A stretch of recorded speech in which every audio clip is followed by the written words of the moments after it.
दोस्तों, आंधी तो उठी थी गुजरात से, लेकिन देखते ही देखते 3 राज्यों में इस कदर फैल गई कि भाई भारतीय जनता पार्टी की टेंशन अब 7वें आसमान पर पहुंच गई है।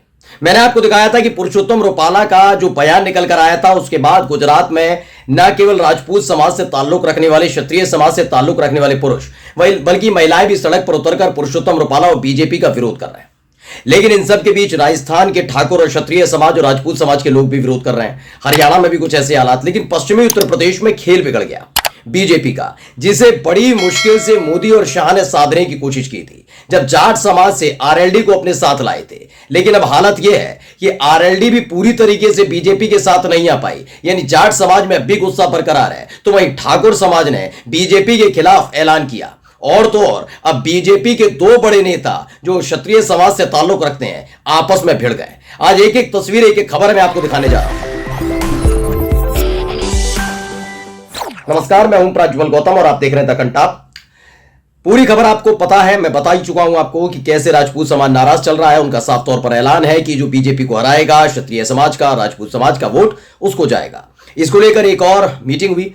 दरअसल ये मीटिंग इसलिए और ज्यादा जरूरी हो गई दोस्तों, क्योंकि जैसे ही खबर निकल कर आई कि पश्चिमी उत्तर प्रदेश के सहारनपुर में लगातार एक के बाद एक राजपूत समाज की तरफ से और खासकर क्षत्रिय समाज की तरफ से महाबैठक की जा रही है, महापंचायत हो रही है और बीजेपी के खिलाफ नारेबाजी से लेकर प्लानिंग तैयार की जा रही है। एक एक ठाकुर समाज से आने वाले, क्षत्रिय समाज से आने वाले लोगों से कहा जा रहा है कि बीजेपी को वोट ना दिया जाए।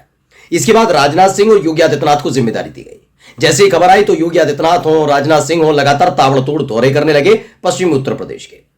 लेकिन इन सब के बीच खबर यह थी कि क्षत्रिय समाज को मना लिया गया है। ये जो गोदी मीडिया है वो लगातार ये खबर चलाती रही कि पश्चिमी उत्तर प्रदेश के जितने भी ठाकुर समाज से आने वाले लोग हैं, क्षत्रिय समाज के आने वाले लोग हैं, वो योगी आदित्यनाथ से और राजनाथ सिंह की बात पर तैयार हो गए कि नहीं, अब बीजेपी के खिलाफ नहीं जाएंगे। लेकिन इस खबर को जिस तेजी के साथ झूठ को फैलाया जा रहा था, उसी तेजी के साथ क्षत्रिय समाज के बड़े नेता ने आकर सारा भंडाफोड़ कर दिया। पहले ये वीडियो देखिए आप। झूठ है, बताओ जोर करा के नहीं करा, बलिदान दिया कि नहीं दिया, और फिर सरकारें हमसे सवाल करें। मेरे आदरणीय बुजुर्गों साथियों, ये चुनाव किसी की हार जीत का चुनाव नहीं है, ये चुनाव आपके स्वाभिमान का है। इस भारतीय जनता पार्टी का झंडा जब पूरे देश में कोई पकड़ने वाला नहीं था, तब भी हमने इसे खून से सींच के ये कमल का फूल खिलाया। जब इसका कोई झंडा डंडा पकड़ने वाला नहीं था, तब भी हम इसे अपने खून से सींच रहे थे। और आज मका घास की रोटी खा कर रहे हैं, हाथ में सुगड़ गई इनकी। ओ चाचा,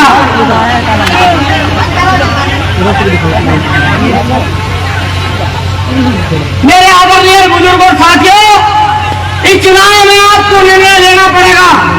आपने हमेशा निर्णय लिया, जब कभी भी देश में आक्रमण हुआ आपके महापुरुषों ने निर्णय लिया। जब कभी भी देश पर आक्रमण हुआ हमारे महापुरुषों ने निर्णय लिया, और ऐसे निर्णय लिए कि 8-8 हजार की सेना 80-80 हजार मुगलों के साथ लड़ी, लेकिन वो हारे नहीं। 80 हजार लोगों को भी उन्होंने धरती चटाने का काम करा। क्यों? क्योंकि वो स्वाभिमानी लोग थे।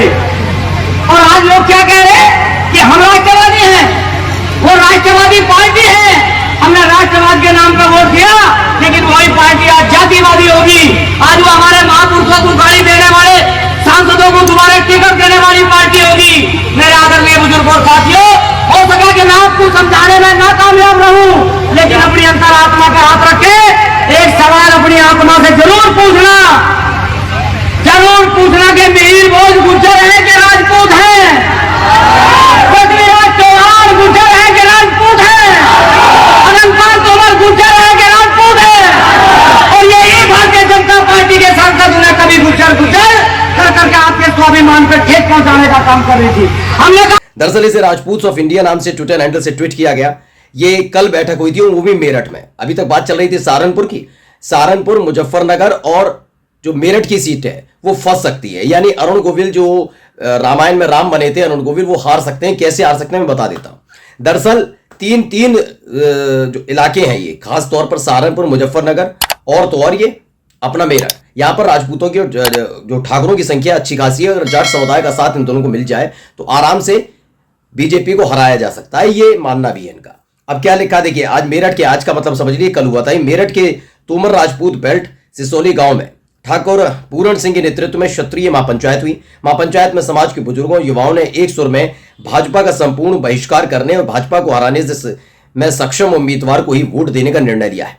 राजा रामचंद्र की जय लिखकर इन्होंने किया है। आप भीड़ देख सकते हैं, तादाद देख सकते हैं, लेकिन खबर सिर्फ इतनी होती कि अगर क्षत्रिय समाज का व्यक्ति, कोई शख्सियत, कोई नेता इस पर विरोध जता रहा है तो बीजेपी के लिए उतनी टेंशन वाली बात नहीं थी। इसे एक तबके से जोड़ा जा सकता था कि वो एक तबका है ना जिसके साथ 100, 50, 1000, 1500, लाख, 1.5 लाख लोग होंगे, लेकिन दूसरी तरफ 20, 30, 40 लाख लोग वाला भी एक तबका है। यह समझाने की कोशिश बीजेपी कर सकती थी, लेकिन नहीं, यहीं पर खेल खराब हो गया। क्योंकि संजीव बालियान जो बीजेपी के कद्दावर नेता है और संगीत सोम वो भी कद्दावर नेता है, संगीत सोम ठाकुर समुदाय से ताल्लुक रखते हैं। और ऐसे में हुआ क्या है कि वहां से यह टिकट दे दी गई है मुजफ्फरनगर से संजीव बालियान को, जिसको लेकर संगीत सोम में भी नाराजगी देखने को मिल रही है। और संगीत सोम ने खुलकर मोर्चा खोल दिया है अपनी ही पार्टी के नेता संजीव बालियान के खिलाफ। क्या कुछ कहा है पहले एक बार आप सुन लीजिए, उन्होंने क्या कुछ बयान दिया। संजीव बालियान का ये कहना है कि मैं तो विकास की राजनीति करता हूँ, आपके लिए कह रहे हैं कि वो तो विनाश की राजनीति करते हैं। अब ये तो उनसे पूछना पड़ेगा। गुंडे पालेंगे वो, लोगों के बीच 10 साल नहीं जाएंगे वो, लोगों से बदतमीजी करेंगे वो, लोगों को गाली देंगे वो, सबको रया बताएंगे वो, सबके साथ गुंडागर्दी करेंगे वो, कहेंगे 19 के बाद सबको देख लूंगा वो। तो ये तो उन्हें बताना पड़ेगा ना कि वो कितनी विकास की राजनीति कर रहे हैं। हम विकास की राजनीति करते हैं और वो जिस तरीके से कर रहे हैं वो गलत है। हम लोग भारतीय जनता पार्टी के तरह कार्यकर्ता हैं, कार्यकर्ता नहीं। तो ये गुंडा पालने वाली बात समाजवादी पार्टी के प्रत्याशी के लिए नहीं, नेता के लिए नहीं, बल्कि अपनी ही पार्टी के नेता जिनको प्रत्याशी बनाया गया है बीजेपी की तरफ से, यानी संजीव बालियान के लिए कही गई है। संजीव बालियान मोदी सरकार में कैबिनेट मंत्री रहे और ऐसे में संजीव बालियान को दोबारा प्रत्याशी बनाया गया। और नाराजगी अब ठाकुर समुदाय में इस बात को लेकर भी है, समाज में इस बात को लेकर भी है कि भाई आपने संगीत सोम को क्यों नहीं आगे किया।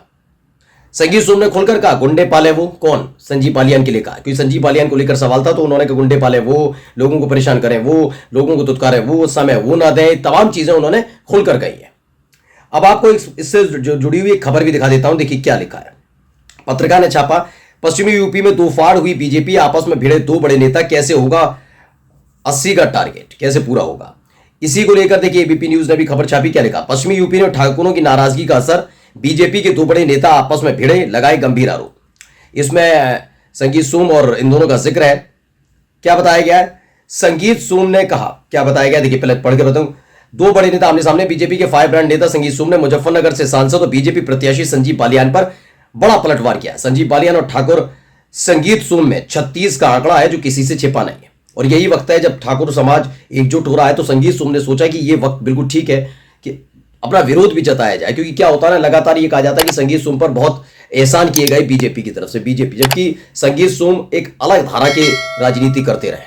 ये बात सही है कि संगीत सोम बीजेपी के नेता, लेकिन संगीत सोम एक अलग धारा की राजनीति करते रहे। ऐसे में संजीव बालियान को थोपा गया तो इसको लेकर नाराज। संजीव सोम ने कहा कि मैं विकास की राजनीति करता हूं, गुंडों को सहारा नहीं देता, मैं जातिवादी राजनीति नहीं करता।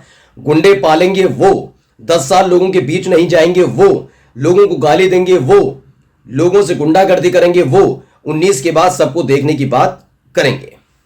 बताइए, संजीव बालियान को लेकर नाराजगी, तो मतलब अभी तक तो टेंशन थी बीजेपी के अंदर, खासकर उत्तर प्रदेश में योगी आदित्यनाथ पे एक बड़ी जिम्मेदारी है। 80 की टारगेट दिया गया, ये सबको पता 80 का टारगेट पूरा नहीं होगा, लेकिन फिर भी 60 से ऊपर का टारगेट, 65 से ऊपर का टारगेट है कि इस बार मोदी जी का सपना है 400 पार करना एनडीए। तो ऐसे में एनडीए 400 पार तभी करेगी जब 65 से ऊपर कम से कम उत्तर प्रदेश में जाएगी। ये क्लियर है, ये क्लियर बात है, क्लियर मैसेज है कि बीजेपी 65 और उसके बाद जो सहयोगी दल है एक एक दो सीटें भी जीतेंगे, तो मतलब 68-69 तक सीटें तक चली जाए, एक सपना पूरा होने के लिए बहुत बड़ी बात है। लेकिन अगर ऐसा होगा जब दो बीजेपी के नेता, बड़े नेता आपस में भिड़ेंगे, वो भी तब जब क्षत्रिय समाज लगातार नाराज चल रहा है। एक तरफ योगी आदित्यनाथ कोशिश कर रहे हैं कि जो उन्हें टारगेट दिल्ली की तरफ से दिया गया है, यानी मोदी और शाह की तरफ से दिया गया है, वो पूरा हो 400 पार का। वहां पर आप देखिए आपस में भिड़े। मैंने कहा ना, अगर एक तबका किसी भी जाति से, किसी भी समुदाय से ताल्लुक रखने वाला किसी पार्टी से, किसी नेता से नाराज नजर आता है, तो यह नहीं माना जाता कि पूरा समाज नाराज है। वैसे तो हकीकत यह है कि दिख ही रहा है कि गुजरात से लेकर राजस्थान हर जगह क्षत्रिय समाज एक एक करके आते जा रहे हैं। करणी सेना के दो अलग अलग जगह के ही, राजस्थान के ही पहले हुआ था चित्तौड़गढ़ में, फिर अजमेर में भी नाराजगी जताई गई कि नहीं हम बीजेपी के खिलाफ खड़े हैं। गुजरात में तो हो ही रहा है खुलकर। अब ऐसे में पश्चिमी उत्तर प्रदेश में उम्मीद थी कि योगी आदित्यनाथ ने मना लिया। उनका साफ तौर पर कहना था कि आप क्या प्रतिनिधित्व की बात करते हैं, देखिए मैं ठाकुर हूं, सब बता रहे हैं, आप जाके सोशल मीडिया खंगालिए, बताया जा रहा है योगी आदित्यनाथ को कितनी बड़ी जिम्मेदारी दे दी गई, बार बार यही दोहराया जा रहा है। राजनाथ सिंह को रक्षा मंत्री बना दिया, ये तमाम चीजें सामने रखी जा रही है, लेकिन अभी तक ये समझ नहीं पाई कि ठाकुरों की या फिर राजपूत समाज की मांग क्या है। उस मांग को ना समझकर ये जबरदस्ती एक नई वेव शुरू करने की कोशिश कर रहे हैं, और इस वेव में आ गए दो बड़े नेता आमने सामने। अब ये माना जा रहा है कि तकरीबन 3 ऐसी सीटें हैं जिस पर एक अच्छा खासा वजूद न केवल क्षत्रिय राजपूत बल्कि ठाकुरों के साथ साथ संगीत सोम भी रखते हैं। केवल उनको मुजफ्फरनगर तक सीमित नहीं रख सकते, क्योंकि ये इनका एक ठाकुर 25 नाम से एक वो बना हुआ है, 24 नाम से, माफी चाहेंगे, ठाकुर 24 के नाम से एक इनका पूरा संगठन टाइप का बना हुआ ठाकुरों का। और ये एक फैसला लेता है और माना जाता है कि ठाकुर 24 ने अगर कोई फैसला ले लिया तो पूरा का पूरा गांव ठाकुर 24 के उस फैसले को दरकिनार नहीं कर सकता। और माना जा रहा है संगीत सोम के साथ तो है, लेकिन क्योंकि वो कह रहे हैं मैं बीजेपी के लिए प्रचार कर रहा हूं, लेकिन ठाकुर 24 में उसी जगह बैठकर ये भी हो रहा है कि वो बीजेपी के खिलाफ भी नारेबाजी हो रही है। तो बीजेपी बड़े बुरी तरीके से फंस गई है, पता नहीं कैसे पूरा होगा 400 पार का सपना। नमस्कार।